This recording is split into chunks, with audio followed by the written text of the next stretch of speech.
It is quite the experience when you're reading a book and there's one sentence that stands out and makes you realize, oh, this thing that I thought was a strength about myself is actually a battle wound. Today I'm going to talk about The Myth of Normal by Dr. Gabor Maté and how it's already really messing with my head, but in a very healing, positive way. But first I want to share 8 of the books that have helped me heal before this very moment, because the healing is always going on. Let's dive in.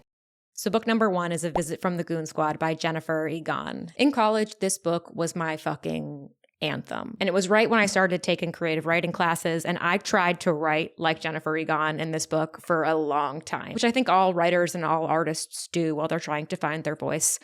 You mimic others. I think that's completely fine and normal. Jennifer Egan does something really interesting in this book, which is that she really experiments with structure here. Like there's one chapter that's entirely done in PowerPoint presentations. And when I see people taking risks with their art, it reminds me that I can take risks with mine, and that is deeply healing. But the characters in this one are so deeply flawed. Many of them really struggle with their mental health. And I remember reading it and feeling like represented on the page for the first time. Not even because I was struggling with any of the specific things that these characters were struggling with, but because it made people who had problems and who had imperfect lives and childhoods and who made bad decisions, it didn't make them seem crazy. Like they were flawed but lovable. And I remember reading this and feeling like, oh, my life has meaning. There could be some purpose to the pain that I'm experiencing. Maybe I could write about some of the experiences I've had in the way that she writes about these characters. Highly recommend A Visit from the Goon Squad. Next up, The House in the Cerulean Sea. I read this a couple of months ago, and oh my God, this book was fucking delightful. The House in the Cerulean Sea is magical realism. There are certain elements of this book that are absolutely fantasy, but I wouldn't say that you need to be a fantasy lover to read and be delighted by this book. It was interesting. This book is marketed often as an LGBTQ plus book. And there is a queer love story, but the love story is not really the center of the book. You know, there's like magical children in this story that have all been sent to a home because their magical powers are deemed dangerous. Like they're sort of unruly magical beings. And it's about how these children are loved and how they overcome adversity and how they're learning to live in a world that might not accept them. I thought it was going to be heavier on the fantasy and like the magic. I was hoping it was going to scratch like the Harry Potter urge, which Harry Potter was one of the great loves of my childhood. Not Harry Potter himself, but the series. And it's really tragic how the author of Harry Potter has burned such a dark hole in like the legacy of the series with her transphobia. It's really heartbreaking to me. And the irony, like the only people who would have the views she does is like fucking Voldemort, right? Like the Death Eaters. None of the protagonists, none of the heroes in Harry Potter in the world that she created would be aligned with her beliefs. And it's sad to me. It's just sad to me. I can't talk about love for Harry Potter without placing it in the context of that, which is a complicated narrative and maybe something to unpack later. But I was hoping that this book would be similar to that. And it was similar in the way that the world that was created here was just like, full of magic and delight that appeals to adults. This book was healing for me in the way it just like made me feel like a kid again. And I think I read it over the course of, 4 or 5 days. It's pretty thick, but readable. Highly recommend. Oh, tomorrow. My God, did this book consume me. This is one of those books that I find to be so healing because it reminds you of how interesting certain subject matters can be, even if you know nothing about them. Like this book is heavy on video games. I don't play video games, though I'm interested in potentially learning to play a video game if I can find the right video game for me. And it's because of this book. There's something so healing about realizing that you can have more interests beyond the interests that you know you currently have. Sometimes it can feel so limiting and we can feel so stuck by like, oh, the stuff that's in front of me, I guess this is who I am. The stuff that I currently like, the hobbies I have, I guess that's it for me. And reading, even if video games never becomes a hobby of mine, when I was in this book, I felt passionate about video games and I got to almost play pretend. I got to experience what it's like to be a person of video games while reading this. And that in itself is a gift.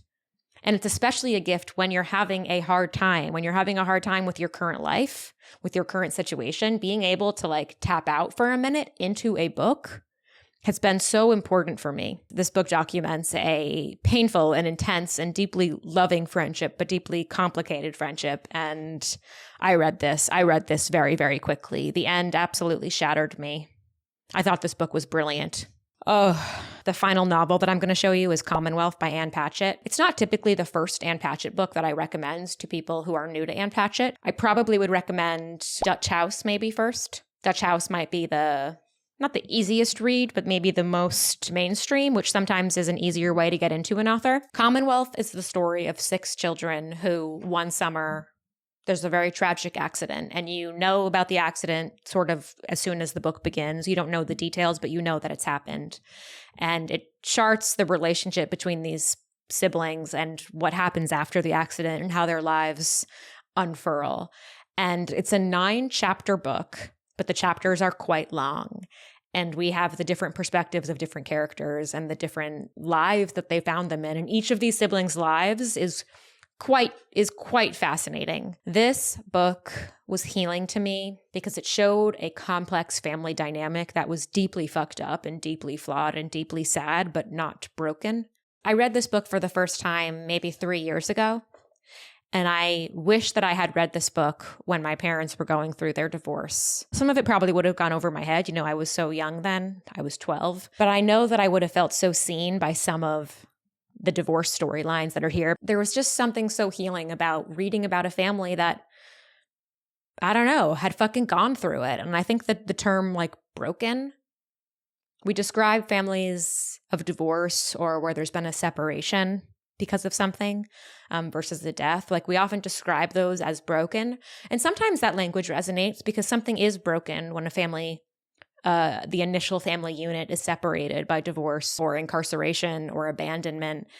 But there's something also, I don't know, there are ways where even when that unit is broken, something else is formed. And it's almost like they can cancel each other out. And this book and the beauty of this book just made me feel so much less alone. And I opened this bad boy up so many times. So those were some of the fiction books. These are some of the novels that have helped me heal in the last couple of years. Read them, love them. But now we're moving on to nonfiction. Big Magic by Liz Gilbert. Oh, this book is not just about writing, though she does talk quite a lot about writing. It's all about getting out of your head, giving yourself permission to create, and to really stop letting fear control your life. And over the last couple of years, that has been a big battle for me. And this book regularly gets me back on track. Regularly. Let me see if there's a part of it that I can read to you. Okay, so she's talking about how hard writing is and just how hard creative projects are in general and whether it should feel hard. So I'm going to read to you a section now. This is Liz. Many years ago, my Uncle Nick went to see the eminent American writer Richard Ford give a talk at a bookstore in Washington, D.C. During the Q&A after the reading, a middle-aged man in the audience stood up and said something like this. Mr. Ford, you and I have much in common. Just like you, I have been writing short stories and novels my whole life. You and I are about the same age, from the same background, and we write about the same themes. The only difference is that you have become a celebrated man of letters, and I, despite decades of effort, have never been published. This is heartbreaking to me. My spirit has been crushed by all the rejection and disappointment. I wonder if you have any advice for me. But please, sir, whatever you do, don't just tell me to persevere. Because that's the only thing people ever tell me to do, and hearing that only makes me feel worse. Now, I wasn't there, and I don't know Richard Ford personally, but according to my uncle, who was a good reporter, Ford replied, Sir, I'm sorry for your disappointment. Please believe me, I would never insult you by simply telling you to persevere. I can't even imagine how discouraging that would be to hear after all these years of rejection. In fact, I will tell you something else, something that might surprise you. I'm going to tell you to quit. The audience froze. What kind of encouragement was this? Ford went on. I say this to you only because writing is clearly bringing you no pleasure. It is only bringing you pain. Our time on earth is short and should be enjoyed. You should leave this dream behind and go find something else to do with your life. Travel, take up new hobbies, spend time with your family and friends, relax. But don't write anymore because it's obviously killing you. There was a long silence. Then Ford smiled and added, almost as an afterthought, however, I will say this. If you happen to discover after a few years away from writing that you have found nothing that takes its place in your life, nothing that fascinates you or moves you or inspires you to the same degree that writing once did, well then, sir, I'm afraid you will have no choice but to persevere. My God, the fucking chills on my arm. I could read that over and over and over again. What goddamn good advice. And what I love about that is it's not even coming from Liz herself. It's coming through the new perspective of Liz or through the new mouth of Liz, but it's actually something that someone else said to her. This book is full of gems like that just make you feel like you can. If you are hopeless or filled with apathy and you don't know how to take a step forward on the path you're on, there's just so many gems in here that make you feel like it's possible, no matter what hurdles you face. I love this book. Let me put it into the universe. When my book comes out one day, I would love to be in conversation with Liz motherfucking Gilbert, okay? That would make me so very happy. Another person I'd love to be in conversation with, John Green. John Green, The Anthropocene Reviewed, is the next book on my list that has been deeply healing for me recently. I was introduced to John Green through Vlog Brothers on YouTube, the channel that he has with his brother Hank. And I am so deeply inspired by John's way of thinking, the way John talks about his mental health, the way he writes about mental health and pain. This man just makes me feel so seen. And this was actually the first book I had read of his. The Anthropocene Reviewed is a book of reviews where John is giving reviews to various things in life, from Indiana, the town where he lives in Indiana, to a specific type of hot dog, to academic decathlons, to teddy bears. He used to write book reviews. That's how he got started in his career. And this book is him taking that format of book review, music review, and giving an amount of stars to a subject matter that he finds interesting.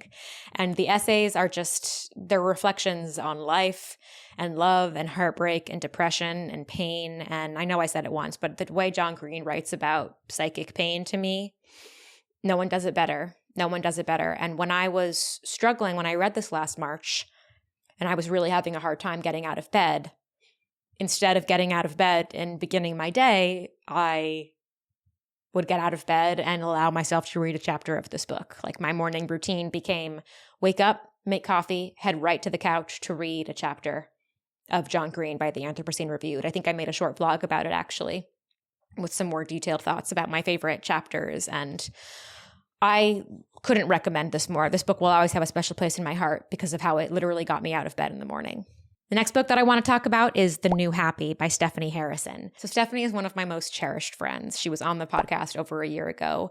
And in that episode, she actually gives me some incredible advice and really walks me through some of the challenges I was dealing with at that time. And the way she received me there and the way that she helps me in my private life, I'm very, very lucky to have her.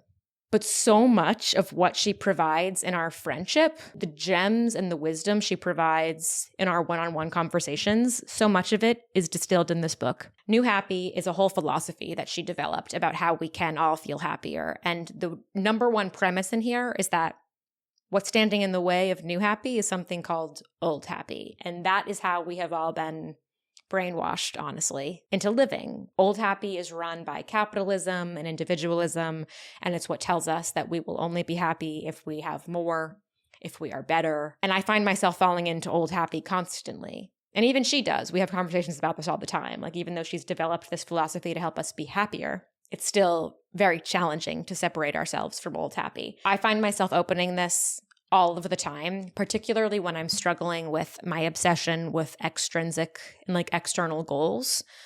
She does a really incredible job of giving us tools for it's good to have ambition and it's good to have goals. And when those goals become the only thing that we're interested in, something is wrong. Oftentimes those motivations aren't actually helping us. And this book does such an amazing job at helping us tap into what do we really want? What will actually make me happy? Let me pull out some of it for you. There's also artwork throughout. Stephanie is a designer, and you might know her Instagram page, New Happy, where they have tons of custom illustrations that help distill psychological concepts about happiness. And there's just beautiful illustrations all throughout the book. One of the exercises that she lays out to help us think about our goals and whether it's an old happy goal or a new happy goal. She says, think back to a goal that you've pursued in the past. Was this goal something that someone else chose for you? Something you chose because another person had already achieved it? Something that would make you feel like you're winning in the competition of life? Or did you believe that if you achieved that goal, it would prove you're good enough, make all of your other problems disappear, make it possible for you to finally relax or quit and do what really matters to you? And as you worked toward this goal, did you sacrifice other things that are important to you? Feel pressured to achieve it within a specific time frame? Find yourself more and more unhappy without knowing why? If you answered yes to any of these questions, you know what it's like to be under the sway of the old happy outcome. I do say yes to all of those things, and I say yes to them about much more recent goals in my life than I would like to admit. This book really helped me identify which of my goals were not actually serving me, and then gave me tools to try to reframe them and have a better relationship with the stuff that I want to achieve. And it also helped make some of what I want to achieve disappear. Like some of the unhealthy goals I had and have, reading New Happy and coming back to these pages and coming back to the exercises helps them take up so much less real estate in my life. It's also just like an absolutely beautiful gift because of all of the artwork on the inside. And I know firsthand how long Stephanie and her partner Alex, who's also a designer, spent formatting these pages and making sure that the artwork was beautiful. I mean, their vision here was that, yes, it is a like literary and helpful book, but that it also could be like a work of art that you'd be proud to have on your table. Absolutely love the spine too. New Happy. And the last book I want to talk about is Stay True by Hua Su. This won the Pulitzer a couple years ago, and it is a memoir about memory, and it's specifically Hua is writing about his friend Ken, who was very tragically murdered in college. And it's about Hua remembering their friendship through the lens of the music they listened to 40 years later. 40 years might not be the exact right amount of time, but decades and decades later. This is one of the most like important books on grief that I feel like I've read. There are a few books that have really informed my thinking of grief. It's this one. Another is Truth and Beauty by Ann Patchett, Lost and Found by Catherine Schultz. But I'm selecting Stay True for now because I just fucking felt like it, okay? But if you want to read those other ones, I highly recommend them too. Now let's talk about this book right here, The Myth of Normal by Dr. Gabor Maté. A couple pages in, absolutely gutted me. Like body slammed me with realizations. I had been wanting to read something by Gabor Maté for quite a long time. Why did I pick it up now? Well, one, I think sometimes books just find us in the moments that we need them. There's something cosmic that aligns, and it's like the librarians in the ether giving us the books we need when we need them the most. So maybe it's something like that. But it's also the fact that this book was recommended to me via a book list, the Live Beyond campaign book list specifically. So about, several months ago, I got an email from the Office of the California Surgeon General. And I'm like, this is interesting. What must they possibly want to do with me? And they were reaching out to tell me about this Live Beyond campaign and to see if I'd be interested in partnering with them to amplify the message. So Live Beyond is all about how we can live beyond adverse childhood experiences, known as ACEs. We're more than the things that happened to us when we were young. They affect us. They absolutely do. Sometimes in ways that we're not aware of, or sometimes in ways that we are in denial that they even exist. But we can find healing and we can move through them. One of the ways that I have found healing and that the campaign wants to highlight other people can find healing is through reading, like the power and magic of books. I think so much of healing is trying to find things to escape into that hopefully will bring us closer to ourselves and becoming the person we were always meant to be, in spite of the things we went through and maybe even because of them. A lot of the routes we choose to escape into are not good for us, right? I think there's a big trial and error period, or I'll speak for myself in my healing journey. And still to this day, there are ways that I try to heal that don't actually serve me. But books and reading has always been a renewable source of joy and healing for me. And I think this campaign knows that too. They created this book list, a list of fiction and nonfiction titles that can help with healing. Definitely check out that book list if you're looking for more recommendations to help your healing journey. And now we're going to get into this book, but I have to tell you about a little kind of ironic life lesson before. So when I first was brainstorming what type of, how to structure this episode, and maybe I'm going behind I'm breaking the fourth wall a little bit by doing this, but hell, I fucking break the fourth wall all the time. When I was thinking about what I wanted to do, I was like, I'm going to get this book and I'm going to read it and I'm going to do almost like a Spark Notes guide of everything that I learned in this book. And then when I got the book, I realized how big it was. I hadn't considered how long it might take me to get through this book, both because of literally how many pages it is, but also because the subject matter is kind of heavy. Well, once I started this book, I began to feel this like sinking sensation that I was going to have to rush through it. And so for about a day, I was working towards that goal. I'm like, you have to read it fast. You have to do this fast. You have to do this fast, fast, fast, fast, fast. And I was feeling extremely overwhelmed and like a not great kind of pressure about that. And then the irony of that hit me. The irony of reading a book on healing in a toxic culture, trying to overcome our trauma responses. The irony of trying to learn about that, but trying to rush through it so that I could deliver on an objective that like I kind of created for myself. Like nobody's forcing me to stick with my exact original idea. Why was I trying to force myself to do that? Why am I trying to rush through this process? And I decided I don't need to read the whole book really fast. I've read the first part of this book, which is a little over 100 pages, and there's so much meat in there that I actually can sit with that smaller amount. I can sit with the smaller work that I digested, and I can still share with you what I've learned about that. And I can be honest about the fact that I haven't read the whole thing and proud of the fact that I'm not going to rush through it, just for the sake of meeting some arbitrary goal, right? Goals are fluid and flexible, and we should be changing them, especially when we realize the goal we set out for ourselves wasn't realistic or helpful. So I'm going to be telling you not about this entire book. I'm going to talk to you about part 1 and what I've learned that sort of gobsmacked me there. And I will continue reading it, and maybe I'll share some of those learnings in an Instagram post and a caption, or I don't know how I'll do that yet. I'll find some creative way should I be so inspired. I just wanted to share that with you and kind of formally put out into the world that one of my goals is that I challenge the belief that my success is dependent on my suffering. It's not, and neither is yours. Okay. On to what else this book has taught me. So one of the big takeaways right away in this book is like what trauma is. Trauma, and Dr. Maté writes about this in the book. You know how all these words, we talk about this a lot on this podcast, how social media, the internet has ruined a lot of words such as toxic or boundaries, and trauma is also one of those words. And I realized that trauma wasn't really a word that I understood. So Dr. Maté defines trauma in 2 different categories: capital T, big T trauma, and the lowercase t trauma. Capital T trauma he defines as when things happen to vulnerable people that shouldn't have happened. Examples that he includes are when a child is abused, or there's violence in a family, or there's a bitter divorce, there's a loss of a parent. These are actually some of the criteria, the diagnostic criteria that counts for what makes an adverse childhood experience, which kind of that full circle moment was interesting to me too. And what really was fascinating to me about his definition of capital T trauma is that the trauma is not the incident itself. Like I would think, oh, so was my parents' divorce a trauma for me? Was that the trauma? He would say, no, the divorce was the event, but the impact on me was a trauma, because he writes that a trauma is an injury to the self. It is different from the event. And he compares it to a car accident. This visual really helped clarify things for me. When there is a car accident, the accident is the event. It is the incident. But the injury that you receive, that is the trauma. And that could be a mental injury, right? If you are physically unharmed in an accident, but you have post-traumatic stress disorder, or you have that visual of the car approaching you in the blinding lights, that's capital T trauma. Now, lowercase t trauma, on the other hand, are more universal traumas. It's the everyday, the things that happen in everyday life to all of us or most of us. It could be everything from getting bullied as a kid to receiving harsh comments from a well-meaning parent.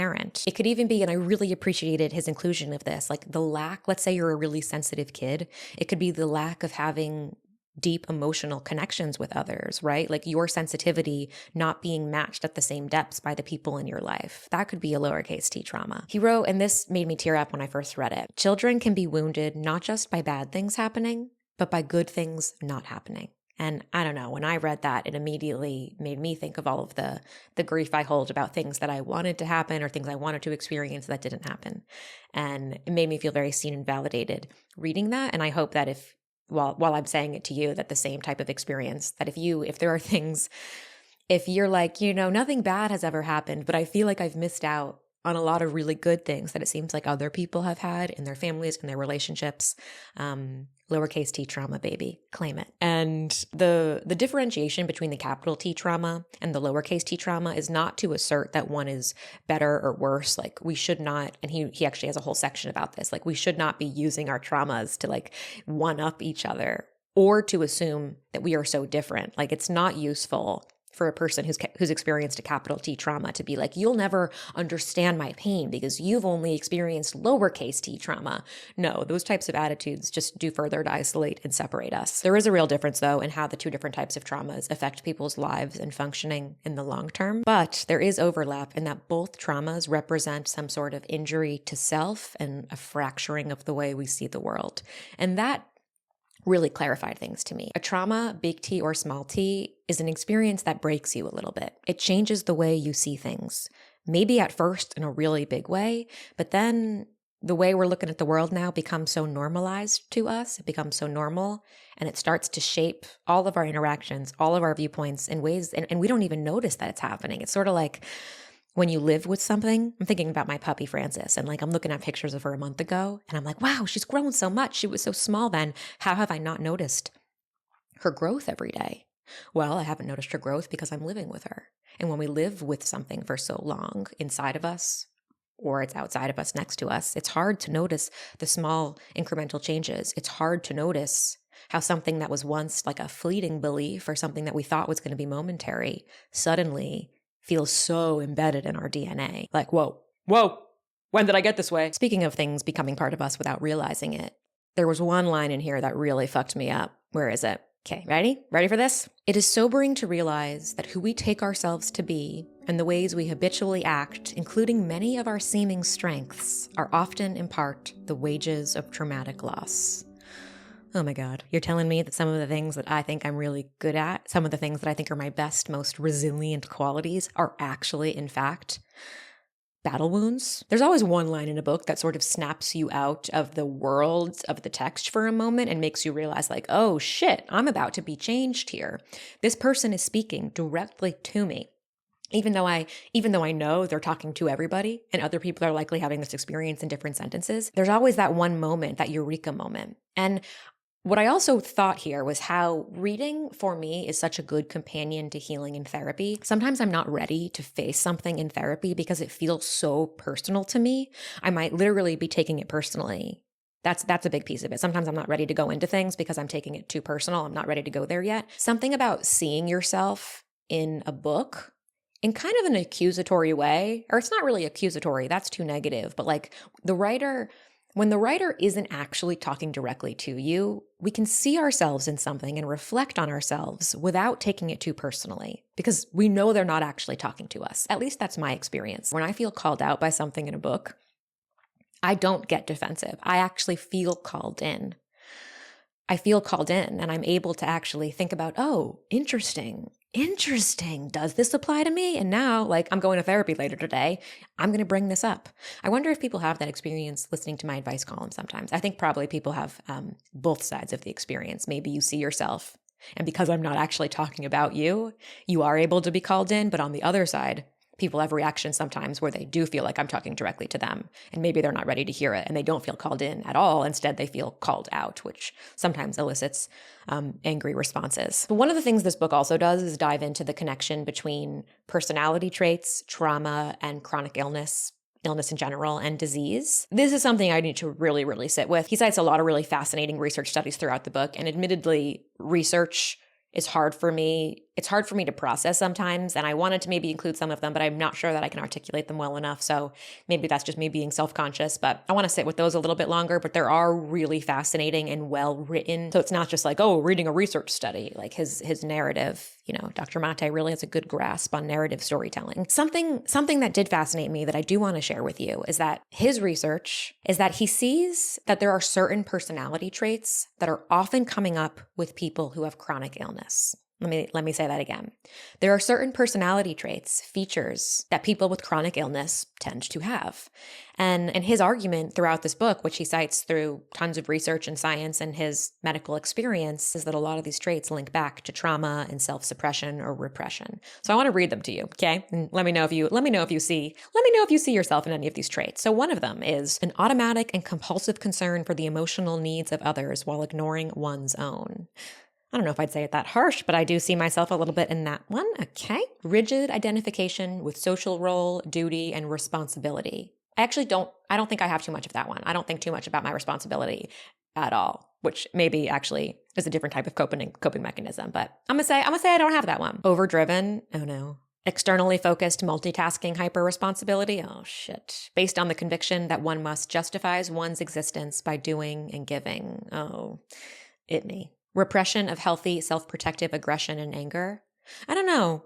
Anger sometimes feels like it's an emotion that's really out of touch for me, which could, I guess, be repression of it. Or maybe I'm just so enlightened that anger is not an emotion that's in my reach. And the last one is that you harbor and compulsively act out these two beliefs. I am responsible for how other people feel, and I must never disappoint anyone. And he says that these characteristics have nothing to do with our choice. Like nobody starts their day wanting to put everybody else's needs before theirs. But in fact, these are coping patterns that we learned as infants. We're not born with these as infants. We're not born with these. And I guess that gets into like a nature-nurture thing. But he asserts that these are skills we learn as a result of trauma. What's fascinating, though, is that even though these characteristics, these features are so prevalent in people with chronic illness and disease, like you'd think the medical community would want to look at them more. And one of the reasons why they aren't is because these traits are so fucking normalized. They're so normalized. I'm sure everybody listening feels like they do one of those things. And you know why? These traits are actually like the personality traits associated with those behaviors, like the ones that we would actually use colloquially in our everyday speech. Those are celebrated traits. Things like selflessness, things like focus, determination, resilience. These are things that we celebrate in each other, that the most successful of people, we say they have those things. In the same chapter, Dr. Maté talks about like a weird habit he has where he goes and reads the obituaries. And he's noticed that in the obituaries, people tend to say things about their loved ones that actually reveal their trauma. What's one of the examples he gives? Okay, so there was a doctor, an Ontario physician, we'll call him Stanley, who died of cancer. Everyone knew that Stanley was really close with his mother, okay? And they celebrated him for that. Wow, look at how good Stanley is with his mother. Here's what the obituary reads. Stanley and his mother had an incredibly special relationship, a bond that was apparent in all aspects of their lives until her death. As a married man with young children, Stanley made a point to have dinner with his parents every day. Jesus fucking Christ. As his wife Lisa and their 4 kids waited for him at home, he would walk in greeted by yet another dinner to eat and to enjoy, never wanting to disappoint either woman in his life. Stanley kept having 2 dinners a day for years. Like, are you kidding me? I hear that and I'm like, wow, that sounds traumatic for everybody involved. And yet it's celebrated. Maybe that's actually a good point for us to end on, because what this got me reflecting on is like, what are my strengths? What are the things about me that I believe are strengths that are actually coping mechanisms that are coming at the expense of my well-being? What are the things that people celebrate me for that actually don't serve me, or they don't serve me in the way that I'm using them now? Because all of these qualities like can be altruistic and can be a gift to the world, but they can only be a gift to the world if we process the trauma behind them, or we like examine the place where that coping mechanism was first developed. And I have a lot of work to do on that front. That's what this book is making me realize, but it's making me feel very hopeful that I'm on the right path. Like this book now feels like a tool to help me, I don't know, to help me actually be happy and content. That's the goal for all of us, right? Like that's really what we all want. Don't we all want to be happy? Happy with what we have, grateful for what we have, to have the confidence to know that we can get through hard things. That's what I want. That's what it all distills down to for me. So that's my reflection question for you to end on. What are the traits that people admire about you that actually come at some cost to you? Sit with that for a little bit. Journal about it. Answer it in the comments and we can talk about it there together. I promise that I will see you and validate you and share my own. And that's it for today. I'm excited to continue reading this book. Slowly, I'm not going to rush the process. Let me know if you decide to read it or if you check out any of the other books that I mentioned in this episode. I truly love them all, truly recommend them all with my full chest. If you like this episode, there's new ones every Tuesday, and I will see you next week.